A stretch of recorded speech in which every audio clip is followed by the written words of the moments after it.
Assalamualaikum warahmatullahi wabarakatuh. Di sini saya akan menyampaikan presentase tentang revolusi hijau. Revolusi hijau adalah suatu perubahan cara bercocok tanam dari cara tradisional terus ke modern.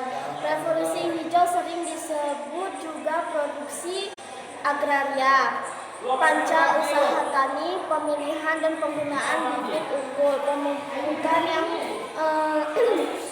teratur, pengertian yang cukup, pemberontakan hama secara intensif, teknik pengolahan lahan pertanian.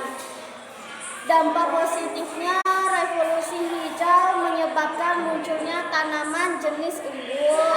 Dampak negatifnya, kesempatan bekerja berdasarkan menjadi berkurang, melahirkan pertumbuhan ekonomi yang